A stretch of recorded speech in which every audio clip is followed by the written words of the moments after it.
Here we are. Here we are. So yeah, Daniela, thank you so much for agreeing to come on, and it's a pleasure. It's a pleasure to have you.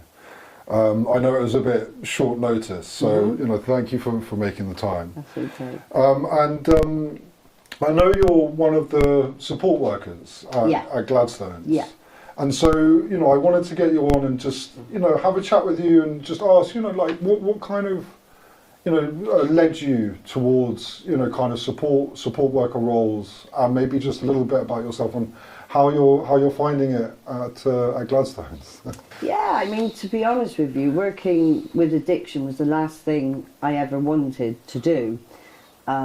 It was kind of like when I came into recovery, there was a clear one thing I didn't want to do, which was work with other addicts who were similar to myself, because I thought it would just be emotionally draining, and I just didn't want to do that. It wasn't part of the plan. However, when I came around, this time, I did things very differently than the times before. So I came around in 2000, 24 years ago, and I'm 11 years. So I did 13 years of trying and failing and getting back up, and trying and failing and getting back up. The one thing about me was I had great willpower and I was very determined. So actually, one of the managers here who I know very well, just in 2013 when I came around this time, and I've stuck around, just said, oh come on, you'll be really good. She knew I have dipped my toes in a lot of spiritual stuff, a lot of meditation, a lot of mindfulness, and she just thought it'd be really good. And that was in 2013. I said no, and then something changed. I realised I really enjoyed working with my sponsees, and I really enjoyed doing prison service with women. So that was part of the plan for me, was to help women, to build them up, and to help them go from the streets, from prison, prostitution, whatever they were doing, theft, crime, to education, and first and foremost rehab, dry houses, education, and I kind of did that for a lot of years. 7 years. It ended in lockdown. So I got back to her in the end, and I thought, do you know what? I'm really enjoying the women I'm helping. Why not? So I came here in 2017. I think towards the end of 2017. And I've been here ever since. There's a few things you mentioned that's because we hear about these things quite often on the podcast. It's, when a person is entering a kind of period of sobriety, or a kind of hoped prolonged kind of longevity in sobriety, a period of kind of maintained sobriety, often what is really beneficial to help that is finding kind of communities and kind of helping other people that are struggling in the same way, you might have been, I might have been. Yeah. And we hear about that a lot, and it kind of really, the impact of helping another person really kind of sustains you. And I'm interested because those times where you said you came round and then it didn't quite work and you came out, you kept picking yourself up. So I just wanted to ask, do you think that was in some part because you didn't quite find a footing in a community, in an outlet? Yes and no, because I think the people I agree on one aspect. The people I were around, those, 13 years, I felt weren't the right people for me, and I didn't feel my true self. I felt it came from egotistical aspects. I didn't feel no humility. I felt it was I just didn't feel that they were my people, but I was still finding myself. I just felt I had my guard up and I couldn't be my true self in those years. Okay. And you kind of, it's beautiful how you describe it, and then you kind of found it through these paths, these kind of vocations. Yeah, I just kept digging deep within myself and finding who am I? What does Daniela want? Yeah. What are her hobbies? What do I want in education? You know, I left school at 15 with nothing, and I was very bright at school. Hence, this time around, I did first 5 years in education. Well, do you mind me asking what you went in for? Yeah, I did 2 years in performing arts, and then 3 years in a BA honours with acting and creative writing. And it's mad because I always loved a bit of drama throughout my life. So I thought, well, why not? That would suit me. I'm high energy. I like working quite fast. I like working on the edge when it's like deadlines. And that's kind of me. So I thought that would really suit me. And it was a dream when I was growing up at school. Yeah. And it's getting into education in like a period of sobriety is just wonderful, because it's wonderful getting those certificates once a course has been completed. That sense of kind of what's the word I'm thinking of? That sense of kind of achievement. Yeah. You know, it's a great feeling. I mean, I was really fortunate, and it's not there anymore, but I went through, it was a non-12 step. It was a creative workshop set up by a few recovery people, and what it was your wants, needs, hopes and dreams, and part of that was take yourself to the theatre on your own. Find what you want to do. What do you want to do with college and education aside from my recovery? Because I had the recovery. I was doing the meetings, you know, all what I needed to do for my own recovery, but I needed something else as well.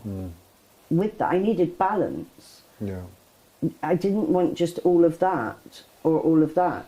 Does that make sense? Yeah, it makes perfect sense. I wanted a balanced life. And that, for me, is something which is really important to me now. Is complete balance, which is hard sometimes, but you know. Yeah. Yeah, I couldn't agree with you more. I have found, you know, personally, if it's just solely about recovery all the time, it can feel quite claustrophobic, and you can almost get overloaded. Yes. And it, you know, dare I say, it can sometimes be even detrimental. Yeah. And push you out the door. Yeah. You know. I agree. And I think that is why I failed so many times for those 13 years, was because it was solely just meeting up for coffees with recovery people. And I was so bored of listening to the stories, the problem. I was like, listen, give me the solution. Give me how I live life, clean and sober, with other stuff to look forward to. Yeah. Hence, and somebody said to me, and it was really interesting, find your own way. And I was like, well, what does that mean? Find your own way. And then I understood what that meant. What do I like in my spiritual access, in my spirituality? What do I like with the education side, my hobbies? What do I do for my recovery? And all together, it just felt balanced, and it still does. Yeah. It takes a lot of courage, I think, to do that as well, Daniela, because it's not everywhere, not all the time, but sometimes it can feel like you're going a little bit against the grain by kind of being brave and taking chances in other outlets and things. And when you're in communities, there's an awful lot of advice and input from lots of people. It's like, I want to try this. It's like, no, be careful doing that. And it's like, it can be quite scary. So testament to you, you know, for taking the chances and being brave with it. And it made me actually think in regards to the drama, there are some wonderful drama therapies for people in recovery as a means of kind of expression.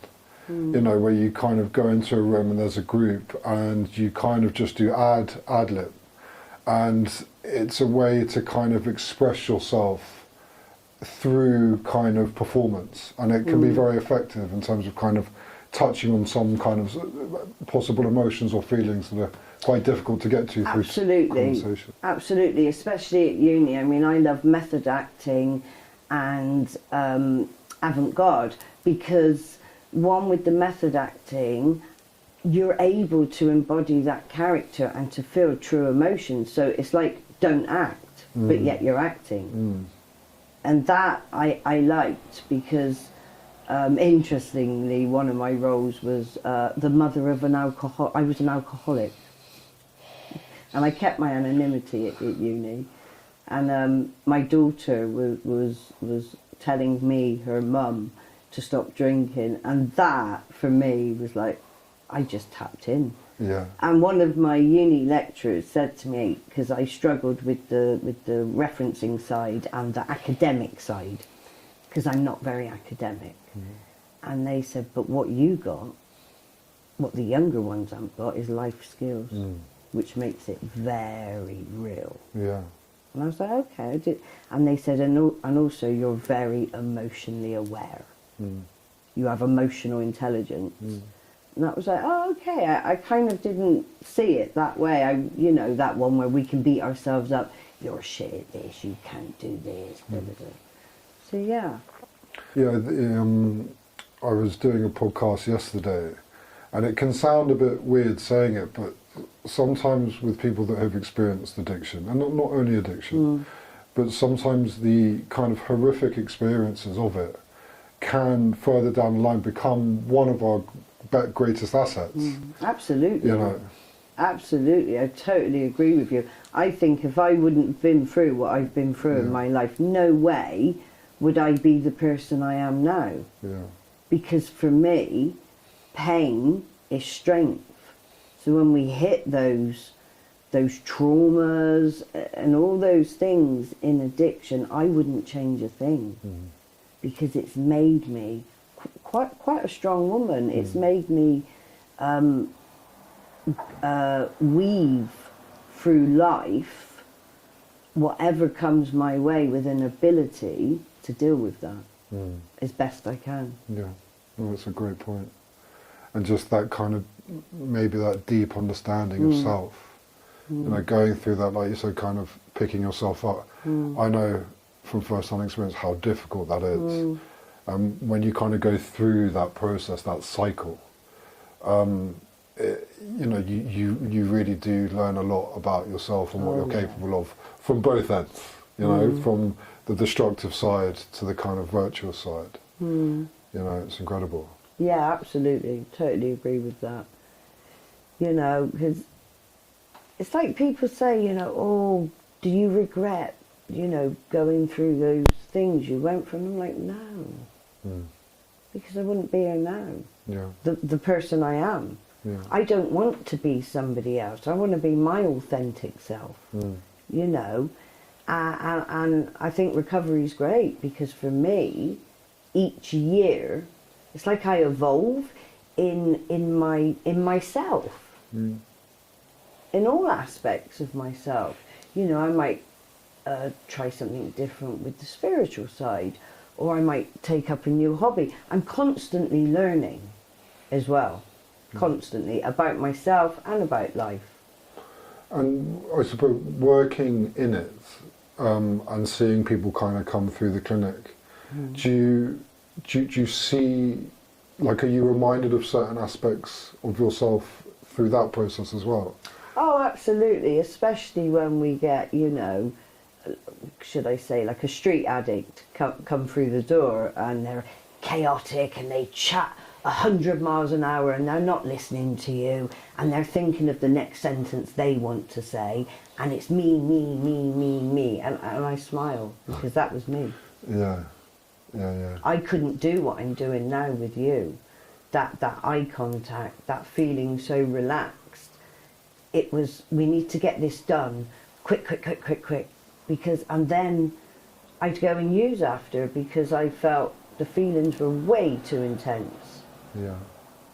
So to see women and men come through the door, and not just street addicts, no, not all clients. I believe, you know, we've all got one common bond, which is addiction. Once we start, we can't stop. But in particular, the chaotic ones, the young ones, I just see myself. Yeah. So to see them find awareness, to slow down a little bit, to come off a detox and to find themselves is, for me, I go to bed at night with a smile on my face, because I think, do you know what, the odds are against us in addiction. They're really against us, you know. So if one person out of 10, and I used to say it with the prison service as well, get it, wow, that's an achievement. Yeah. Because I'm in reality with addiction. I've heard that before, the 1 in 10, the 1 in 10 number. I mean, I got told when I did a workshop that there was 10 of us, and they said, 2 of you will probably die, 2 of you will make it, and the rest will relapse. And it was spot on. 2 died in my dry house, 2 went out there and they died. The rest relapsed, and me and another woman are still around.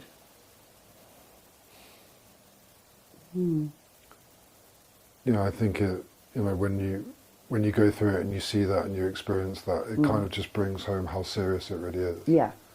Yeah, to me it is. Yeah.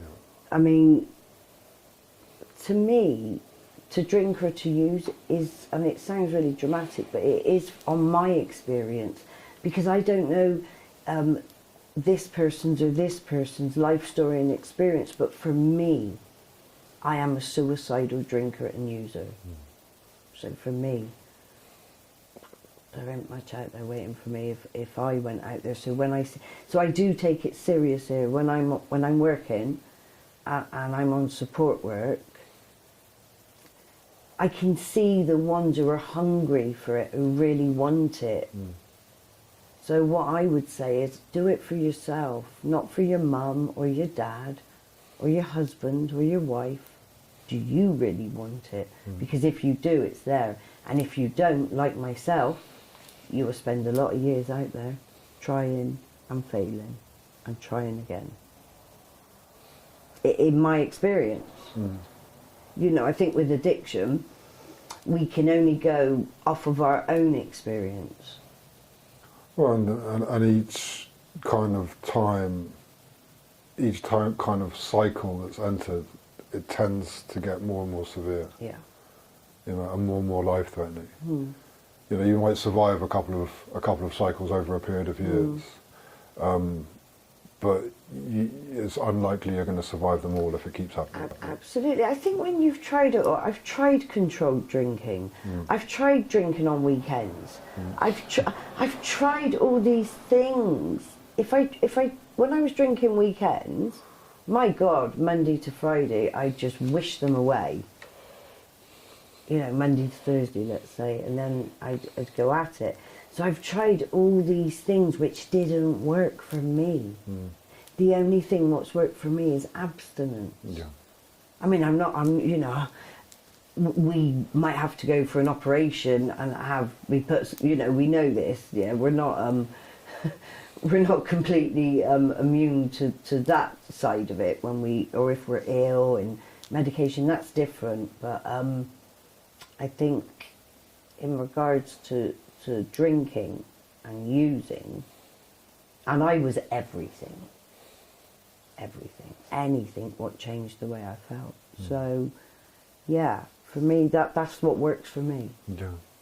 And do you think for clients that come into Gladstones, do you think being in recovery yourself and having gone through it yourself, do you think that has like an added impact for a client kind of perceiving you and listening to you? Absolutely. I was just having that conversation actually an hour ago when I did lunch, and one of the clients said to me, do you know what, Daniela, we were talking about our highlights, their highlights of rehab. And, you know, I said equine people love, and the mindfulness. I do meditation classes with the clients with visualization. And he said, do you know what my highlight is? And I said, what's that? And he said, knowing that the majority of the staff are in recovery, and I can have a conversation around that where it doesn't feel like an authority level. Obviously, if they do something wrong, we have to say you're not allowed to do that and challenge them. He was talking about just addiction and drinking. That's his highlight, you know, knowing the staff here have that deeper understanding, because he said if he thought they didn't, he mightn't take it all so seriously what they were relaying to him. Yeah. And you know, having a person in front of you that's kind of succeeded with it kind of, it's almost like a physical demonstration of the fact that it's possible. Yeah. You know, and change is possible. Absolutely. You know, being able to kind of say, look, you know, these are the things that helped me. These are the things that I would recommend, because I'm lived experience of that, and so I can say that with authority. And so yeah, it's quite hard to get that authority from anywhere else. Exactly, Yeah. and you know, I take quite seriously with them as well their exit plan. So when we come to week 4, we're looking at their exit plan. You know, where are they going? Have they got a home to go to? Are they going to a dry house? What are they doing to maintain their recovery when they leave Gladstones, whether that be aftercare, meetings, whether that's 12 steps, smart meetings, whatever works for the individual. But one thing I do say is, you can't do it on your own. Yeah. I don't feel you can. You just revolt into that self-will. Yeah. Yeah, I was going to say, you know, leaving somewhere like Gladstones and kind of just going back and being on your own, that you need to have something to go to and be a part of, maybe be accountable for. It's very important. Absolutely, and it brings it back to balance. Like Yeah. I say to them, what are you going to do for your hobbies? What are you going to do for your recovery? And what are you going to do, you know, to exercise the brain and for physical exercise? Because if you find those things, balance. Yeah. So I kind of, you know, do say that a lot if I'm doing exit plans with clients. Yeah, having something, because I know boredom, for lots of people I've spoken to, can be, you know, an enormous trigger. You know, just not having anything to do, you know, and suddenly the idea pops into your head, and once it pops into your head, it's very hard to let it go. Absolutely, the brain's powerful. You know, it will chat a load of shit to you. You know, 9 times out of 10, you might, you know, when it comes to recovery. You know, it'll tell you all sorts. You deserve it, go on. Oh, this has happened in your life. Yeah. You really deserve it now. Yeah. Go and treat yourself. And with you know, Gladstones itself, how would you describe Gladstones? I think what comes to mind straight away when you've asked me that question is a family home. Yeah. I don't feel sometimes I'm coming to work. It feels like an extended family, and that is staff and clients. I feel like it's got a homely feel, a safe feel, you know, and not all the time a nice energy, because depending what's going on with the clients, you know, all of a sudden it can change here within an hour, and situations may arise, but it's done in a safe way to make the clients feel safe. So yeah, I feel this is home from home, really. Yeah.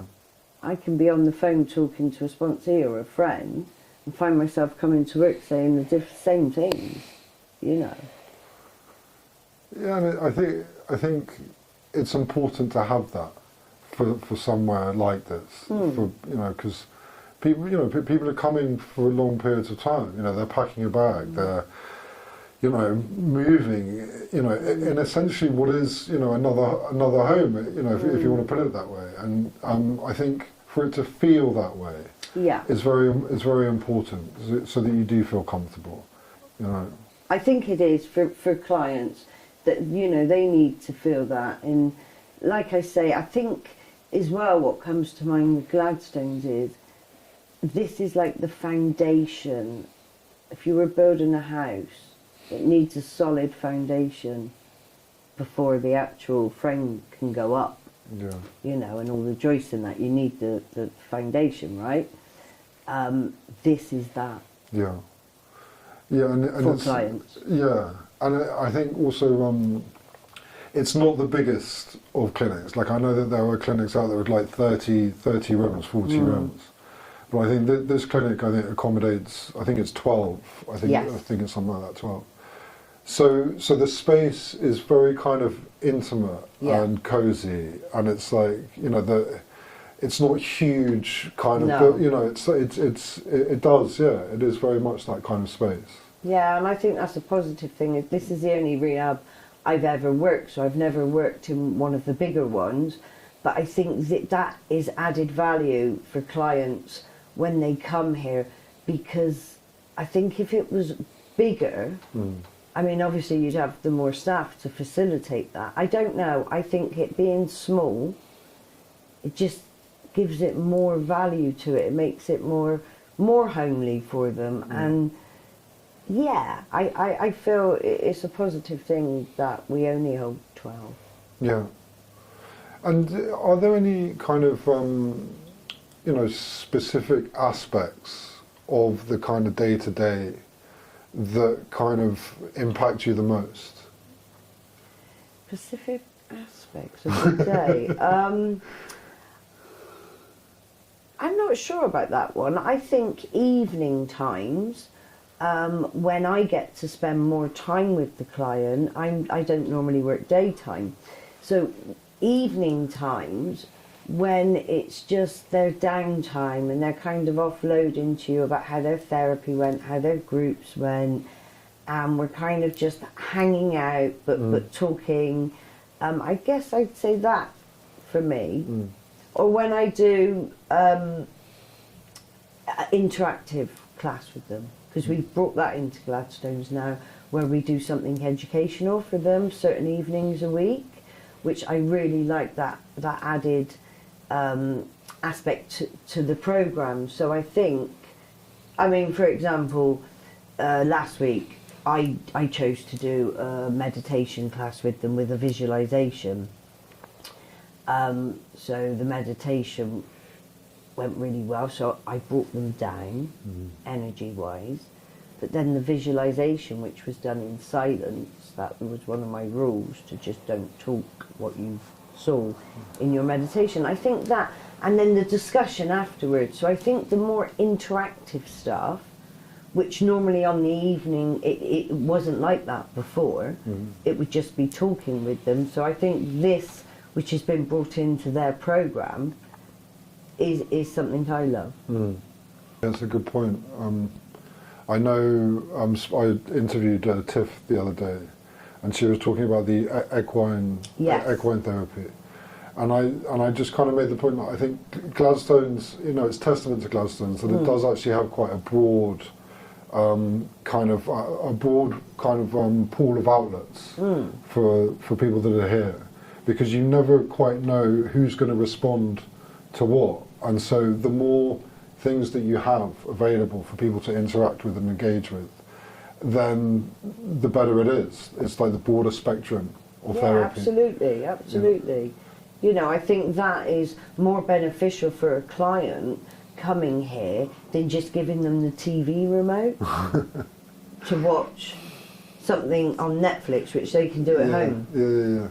Well, and I've even heard of some clinics, they can be in their room and be on their phones, and they've got their iPads, and some clinics you can just sit in your room and just kind of do that. It's a distraction, isn't it? It's escapism. Yeah. So I think that is really good how they've brought that in, you know. I think try as many things as possible. Yeah. You know, I think I once did a what was it? It was like a photography thing where you had to go out and walk around for an hour, and you were only allowed to take 3 pictures.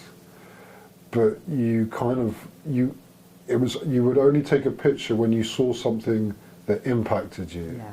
You couldn't overthink it. Yeah. And then you'd bring the pictures back, and you could in the group kind of say, okay, why did I take that picture, and what was it about that thing? Yeah, I love that. And that reminds me of uni. We did Bristol Museum once, and we had to go around and take 6 pictures in the art gallery bit, and it was exactly that. Yeah.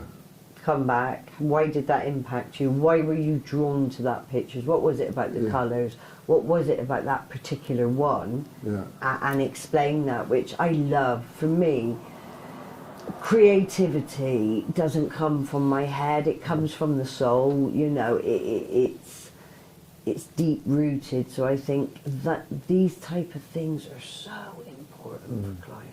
Yeah, I agree. You know, really important, because for example, when I did the visualization, I had 2 clients say, oh, do we have to, and I really don't want to do this, and they really didn't want to do it because of the art. And I said, it's not art.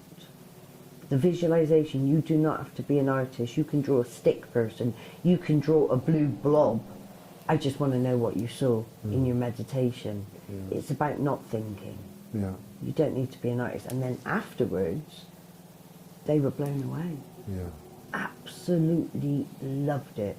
Couldn't believe the images they were seeing in an improv guided meditation.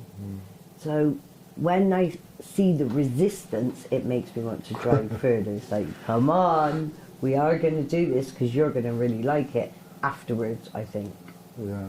Yeah, no, I think that's wonderful.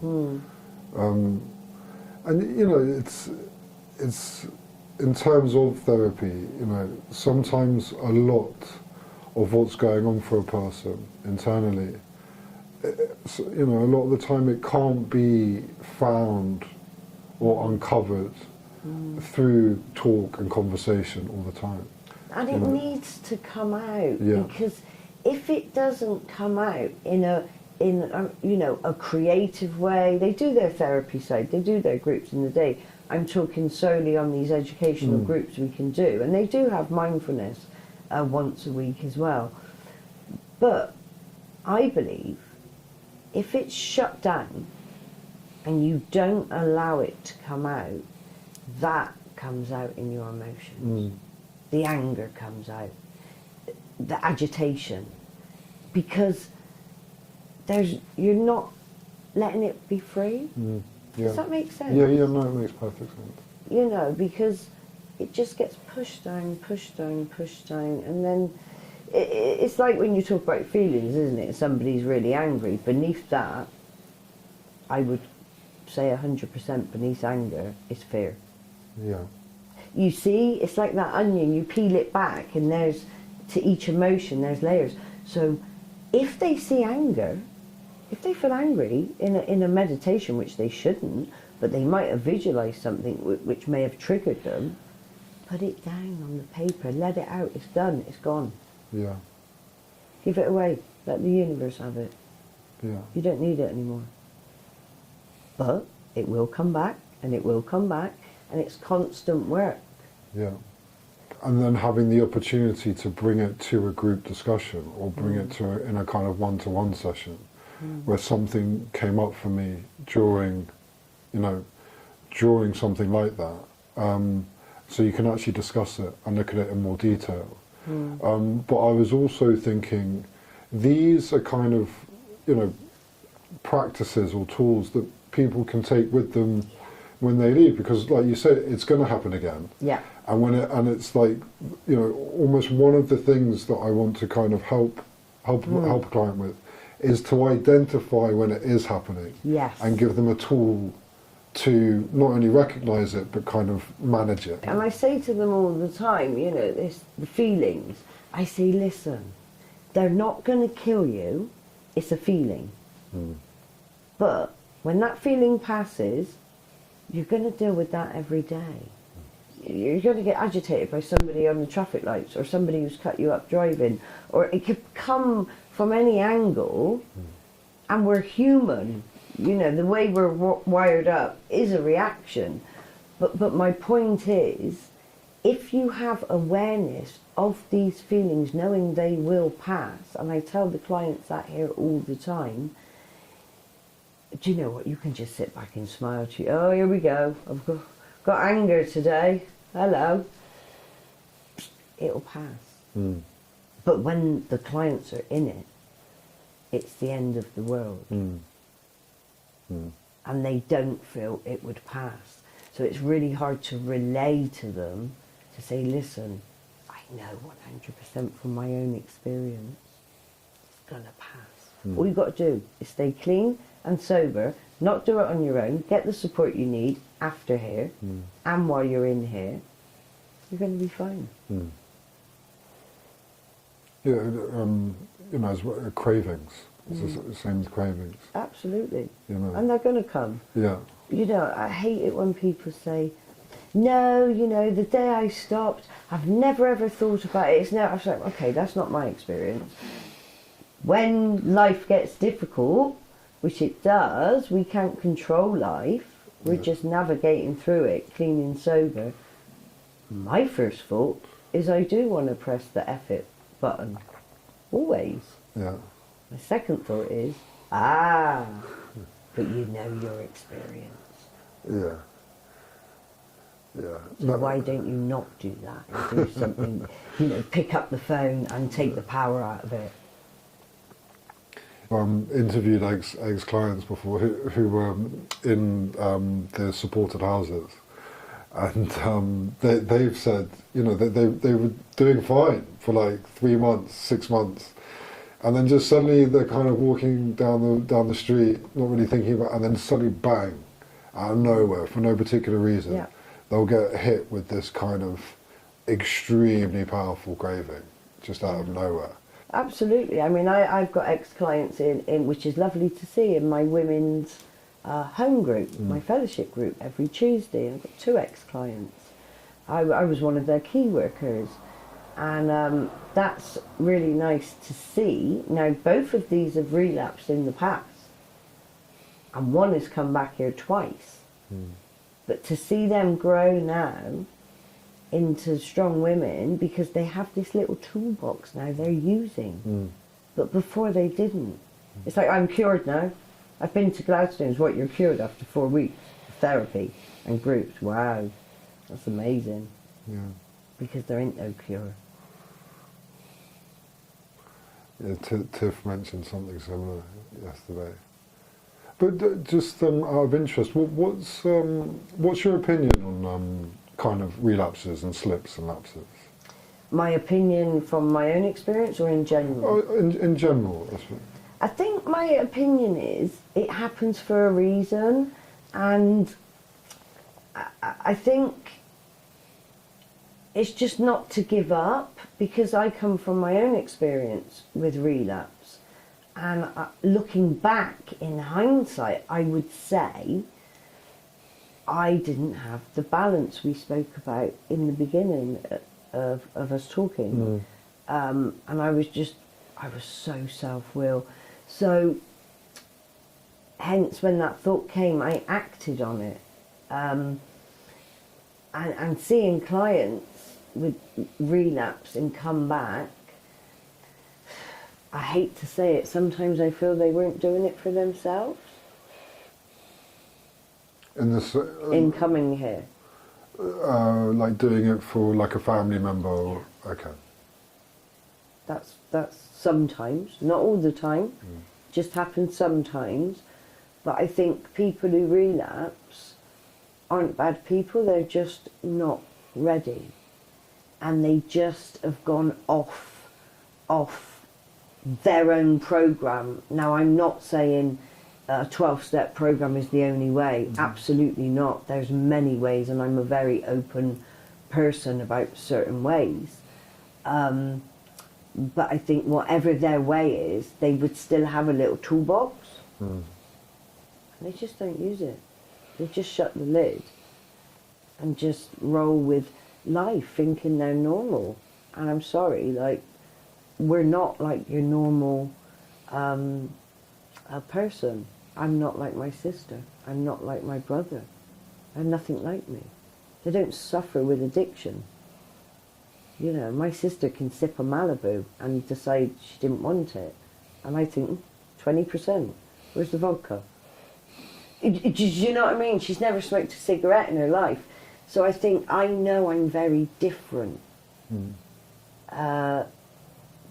than certain family members. I'm different than some of my friends who don't suffer with addiction. And I accept that. And I think you have to accept that. It's just wired up a little bit different. You know?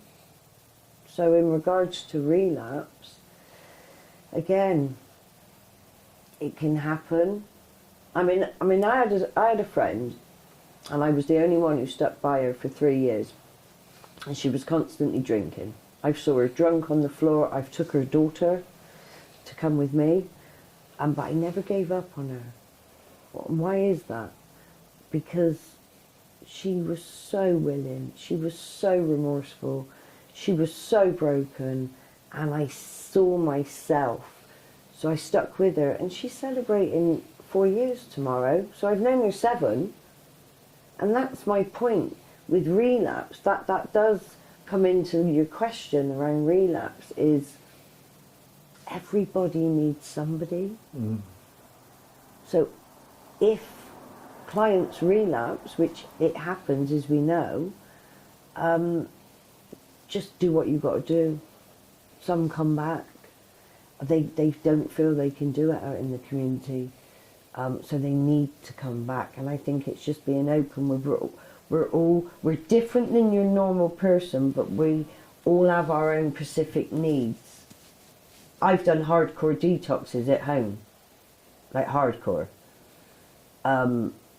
Some couldn't do that, and they need to come here, you know, and have the therapy. And I think that's a real good thing, because they're rolling with their own needs. Yeah.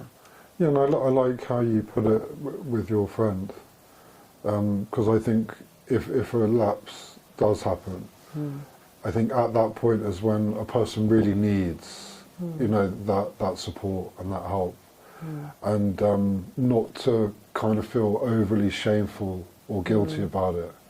You know, they do happen, and they can happen, and I think that they're quite frequent for lots of people. Yes. And I think I'm kind of trying to be careful with my words, but I do think it's kind of part of it for lots of people, you know, and to be able to speak to someone, and I think the most important thing is to be honest about when it does happen, and to not feel like you can't talk about it, because that's really dangerous when you just kind of keep it as a secret, and then the secrets build up, and we know where that can go. But if you can own it and not feel like you've done yourself like a massive disservice, I think it helps a lot. Well, again, it's that, you know, we don't need to be shamed. You know, I don't agree with that shaming. You know, I see myself, in my life, there's 2 Daniellas. One is a selfish cow, and she will steal off you and look for it with you. She will put on her family so much, and she's just all about herself, really, really selfish. Then there's the new version, who actually gives her time freely because she enjoys it, who isn't selfish. I'm quite selfless. I'm now the go-to for my elderly parents. They can't cope without me, which is bizarre. Because I couldn't cope without them, you know. It's like, okay, this is part of it. It's part of my journey. For me, that was part of my living amends.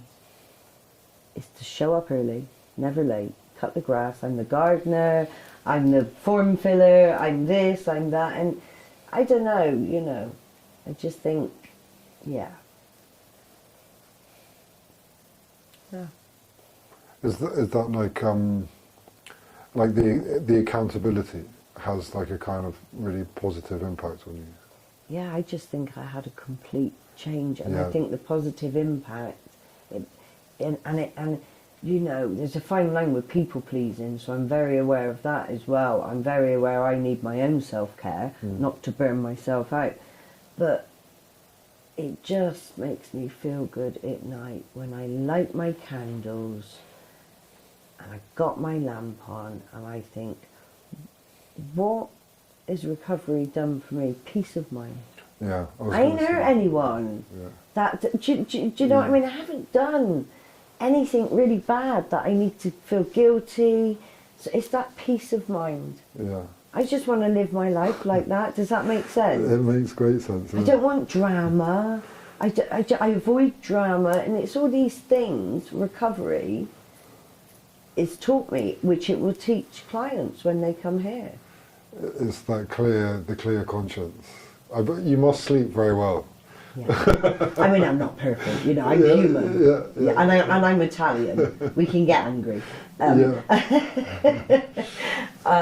You know, it's funny, my friend says to me, and I says, you know what, this resentment, I still have it. And she's like, yeah, we need to account that you're Italian as well. I'm not saying if you're Italian, you're an exception.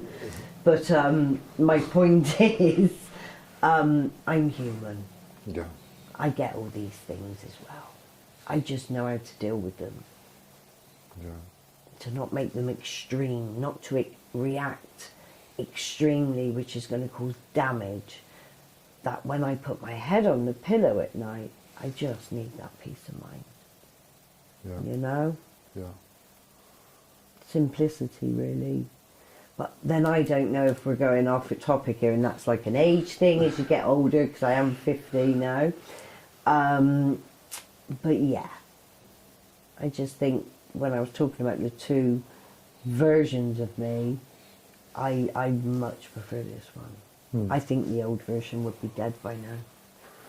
Well, and, you know, Daniela, it's a wonderful thing, just in the way that you've described it, for someone to aspire for, you know, to be able to finish a day and just feel a sense of peace and clear conscience, and you know, maybe in amongst that also some pride, you know, some satisfaction. Yeah. You know, it's not wanting the world, you know, and I think it, you know, what it gives can be in the version of yourself that it can kind of manifest in, can give you all the reward. Absolutely. You need, you know. Yeah, absolutely.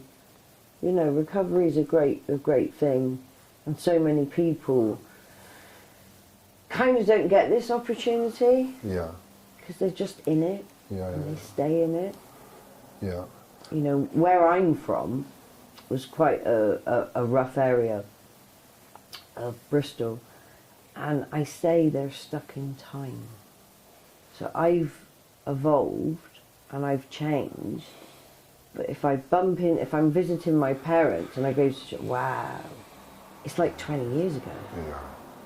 It's like walking, it feels bizarre. It doesn't feel real at times if I'm walking, because that's not me. Yeah, I know what you mean. And I liked your point about, you know, with treatment, most of the time you don't get more than one opportunity. You know, you don't get the chance to come into treatment very often. No. You know. I mean, I did treatment many years ago, 2002, so 22 years ago. But it was the days, the government funding was there, if you were on a low wage. And I remember I went in 90 days. I did it at home, because like I say, I like the hardcore detox. And I wasn't ready. I was full of ego, I knew everything. Yeah. I was going on like I was 9 years. Yeah. I think I've done that. I've done that a few times, I think. Yeah, I couldn't sustain that. Yeah. think I lasted 5 years, and then took myself out. A strawberry daiquiri looked really nice, with sugar around the rim. I thought I'd drink like a lady, you know, as you do. You know, I'm a cider and vodka drinker, really. So it didn't last. That relapse took me out there 7 years. Yeah. Like you said, it just got so worse. Yeah. I mean, bad. I mean, I nearly had my right leg amputated. It was horrendous. I clawed my way back. Like, literally. Lost my mind. Wow. So yeah, I feel that when that hits me, because it's look, you just want to die all the time, you know. I did, and it's hard because I still had that really. I did always have a caring side. I remember being in the hospital and they were debating whether to save my leg. And the little old lady, it was a hot day, and the nurses were really busy, so my caring side gave her build-up, you know, her meal drink. And she was dying, and I'll never forget this moment. It was a pure moment of clarity, and it hit me hard. She grabbed my hand, she looked me directly in the eye. She said, "Daniela, you're lovely." And it completely broke me, to the point I was like, I want to live, actually. There was something about her dying, death, and this new life. At the time, I didn't know I was about to begin. And it was that. And there you go. You know, that was me ringing a guy I knew owned dry houses. Rang him up, and he's like, and it was the days you could go in. And I did detox in a dry house off of methadone. Yeah. And I haven't used since. So treatment, yeah, whatever treatment it is for you, whether it's here at Gladstones. For me, I did 2.5 years dry house with a move on flat. Whatever that is, but don't try it on your own. The brain is powerful. Yeah. It's really powerful, as we know. And it, you know. Yeah, it can talk you out of it. I'm just noticing the time, because I know you're busy, and so I like to kind of finish the podcast with the same question, and I kind of just ask that, you know, to anybody who might be listening, if it's a family member or a loved one, or, you know, someone who's going through kind of active addiction now, and they're not quite sure what to do or who to contact, what advice would you give if they're listening? I think my advice is, if you are that person and you're sat at home alone, and the brain is telling you you don't deserve treatment and you don't deserve to live, and you're in a place of desperation, I would say pick up the phone. We have a great team of people who are on call here, who are absolutely fantastic, who is somebody there to talk to you, to help you and your families, if you have one, to start that process of getting the right help you need, and it may well save your life. That's great advice. Thank you so much for coming on, Daniela. You're welcome. Thank you.